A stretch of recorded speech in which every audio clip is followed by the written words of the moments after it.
자, 여러분 명절 편히 보내셨나요? 정 과장입니다. 지난 시간에 이어 차체 조립에 들어가겠습니다. 이런 큰 판 부품을 조립할 때는 세 가지만 기억하세요. 맞춰놓고, 고정하고, 그 다음 접착제를 흘려넣습니다. 작업하면서 이 상판을 접착할까 말까 엄청 고민했었는데요. 접착을 안 하면 상판을 떼서 내부를 보여주는 것에는 상당히 좋지만 접착을 하는 게 구조적으로는 안정적이죠. 다만 이 키트는 조종석이 재현되어 있지 않아 고민하다가 그냥 접착하기로 했습니다. 이렇게 고정할 때는 마스킹 테이프로 꼼꼼하게 붙여주고요. 무수지를 흘려넣어서 접착을 해줍니다. 자, 런너 중앙에 가는 부품을 한번 떼어줘 봅시다. 이렇게 가는 부품은 잘못 떼어내면 부러질 수가 있습니다. 런너를 니퍼로 자르면 부품이 변형되면서 압력을 받게 되는데요. 이게 심해지면 가는 부품의 경우 부러져 버릴 수가 있습니다. 제가 물리학을 잘 모르다 보니까 이게 물리학적으로 맞는 설명인지는 모르겠지만 제가 경험을 해봤을 때 이렇게 되는 경우가 꽤 잦았습니다. 따라서 이런 부품들은 안쪽을 먼저 떼어내주고 이렇게 안을 완전히 비워준 다음에 작업을 해주는 게 좋습니다. 이 부품 하나 떼내고 다듬는데 10분 걸리는 게 실합니까? 기껏 조심히 떼어냈는데 손상이 되면 안 되기 때문에요. 다소 시간이 걸리더라도 천천히 신중하게 다듬어 줘야 합니다. 어휴, 징그러. 자, 이제 엔진 그릴 테두리 부품에 그릴 애칭을 붙이는 작업을 해볼 겁니다. 순간 접착제는 병째로 부품에 바르지 말고 이렇게 이쑤시개 같은 도구를 써주시는 게 좋습니다. 순간 접착제를 발랐으면 핀셋과 이쑤시개를 이용해서 애칭의 자리를 잡아주고 붙여줍니다. 순접은 잘못 붙이면 떼내기가 골치 아프기 때문에 마찬가지로 조급해하지 않고 차분하게 작업합니다. 그리고 가능한 최소한의 양을 써주는 게 제일 좋습니다.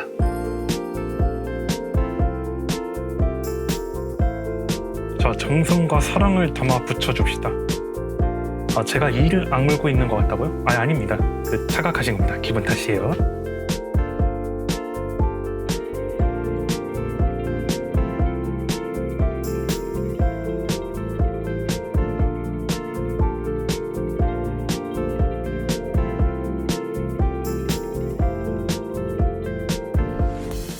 자, 이게 애칭을 쓰는 이유인데요.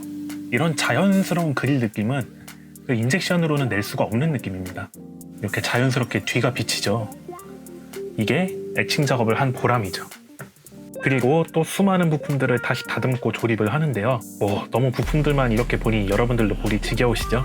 그래서 대충 그럴 거니 생각하고 빠르게 넘어가겠습니다.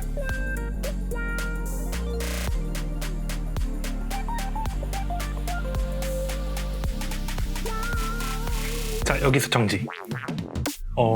지금 보시는 연료 탱크 부품은 가운데가 분할된 형식의 부품인데요.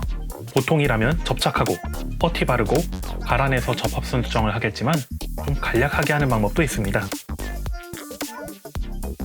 수지 접착제를 다소 흥건하게 발라줍니다. 흐를 정도는 아니지만 접착면에 넉넉하게 남을 정도로 해주고요.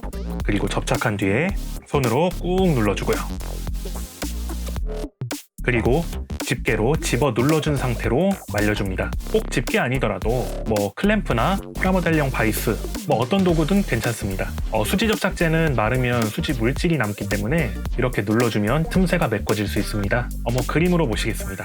이렇게 부품을 강하게 눌러주면 접착제가 삐져나온 채로 붙겠죠? 그걸 사포질로 정리해주면 접합선 수정 효과가 날 수 있습니다. 다만 이게 좀 야매이기 때문에요. 못 메꿔진 부분이 있을 수가 있거든요. 그래서 꼭 갈아보고 확인을 반드시 해주셔야 됩니다. 이제 애칭으로 연료통 손잡이를 만들어주는 작업을 해볼 건데요. 이 조그만 부품들을 구부려서 모양을 내는 겁니다. 이걸 어떻게 하냐는 생각이 드실 수도 있을 거예요. 근데 요령이 생기면요, 오히려 그릴보다 쉬운 작업일 수도 있습니다. 핀셋과 롱노즐을 준비해서 작업을 해봅시다. 이렇게 핀셋과 롱노즐을 적절하게 이용하면서 애칭을 구부려줍니다. 보통은 구부리는 부분에 가이드가 있기 때문에 그렇게 생각보다 어렵지는 않은데요. 근데 똑바로 구부리려면 적당한 힘이 가해져야 하는데 손으로 하면 그렇게 적당한 힘을 주기가 어렵겠죠. 그래서 롱노즈와 핀셋을 써서 가공하는 게 좋습니다.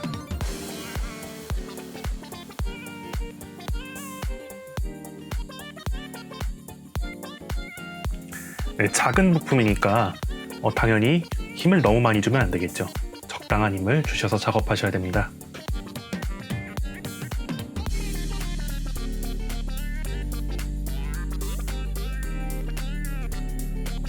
자, 이렇게 빨간 원안의 모양이 가공을 완료한 모양입니다.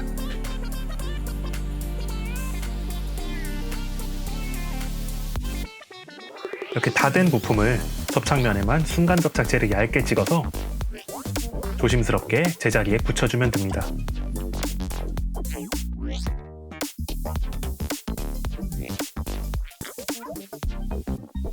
이렇게 하면 차체는 거의 다 돼가는데요. 물론 마지막 고비가 하나 남았죠.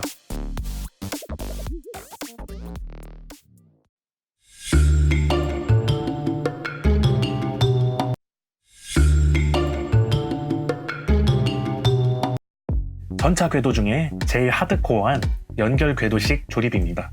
이렇게 궤도 하나하나를 다듬어주는 게 시작이죠. 별로 안 어렵습니다. 보통 전차당 평균 80개에서 90개 사이의 궤도 부품을 사용하는데요. 물론 한쪽만요. 그래서 곱하기 2 하면 총 160개에서 180개의 부품을 다듬어주면 됩니다. 어때요? 참 쉽죠? 자, 본격적인 궤도 조립을 하기 전에요. 먼저 서스펜션, 높낮이를 맞춰주는 일을 해야 됩니다. 서스펜션의 높낮이에 따라 전차의 인상도 바뀔 수 있고요. 또 조립이 수월하게 되지 않을 수 있기 때문에 서스펜션 높이 조정은 꼭 필요한 과정입니다. 이렇게 휠을 끼워보고 높낮이를 조절해줍니다. 조정을 마쳤으면 조정한 높이만큼의 깔개를 아래에 깔아줍니다. 그리고 아까 맞췄던 서스펜션 높이를 다시 한번 평행하게 맞춰주고요.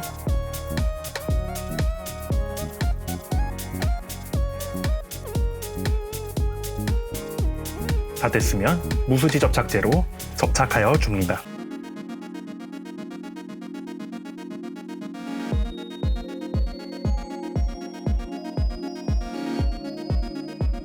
이 키트의 궤도가 좀 애매한 가동 조립식 궤도입니다.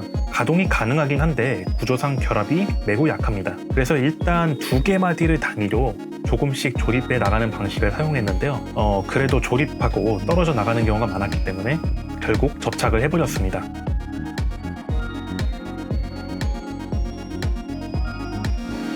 그리고 이렇게 마스킹 테이프를 이용해서 궤도를 맞춰주고 모양을 조절해줍니다. 무수지 접착제를 붙여도 완전히 마르는 데는 시간이 걸리기 때문에 그 전에 모양을 조절할 수 있습니다.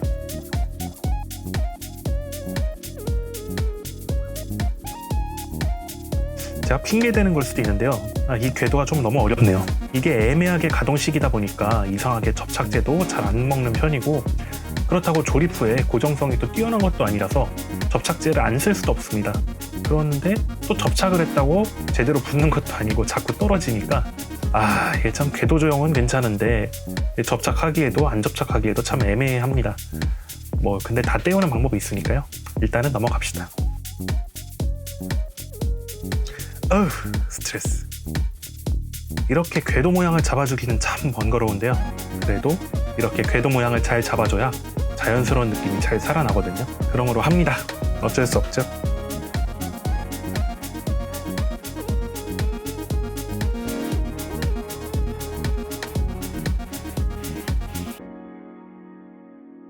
고정 후에 궤도 틈새마다 무수지를 아주 조금씩 흘려 넣어주고요.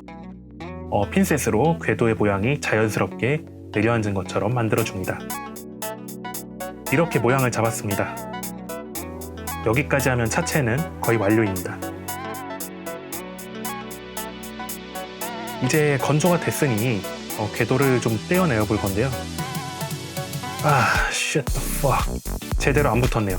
조각조각 떨어져 나갑니다. 그냥 떨어져 나가기만 하면 괜찮은데 움직이네요. 즉 모서리마다 넣어준 무수지가 별 소용이 없었다는 뜻입니다. 여기서 선택지가 2가지가 있습니다. 첫 번째로 더 센 수지 접착제로 칠해서 아예 붙여버린다. 근데 이 방법은 궤도가 바퀴와 달라붙을 가능성이 높습니다. 그래서 두 번째 방법을 쓸 겁니다. 전부 칠하고 나중에 조각 하나하나 순간 접착제로 접착하며 조립한다. 일단 그렇게 결론을 내리고 이번 턴을 종료하려 합니다. 많이 끝났습니다. 포탑 조립은 차체보다는 상대적으로 쉽고 무식하게 반복하는 작업이 거의 없습니다. 아직 외부 도색도 안 마쳤지만 아마 조립보다는 훨씬 수월할 것 같아요. 오늘은 여기까지 하고 이만 마치겠습니다. 자, 계속 관심 깊게 봐주시는 여러분들 정말 감사드리고요. 다음 편도 많이 기대해주세요. 그럼 다음에 또 봐요.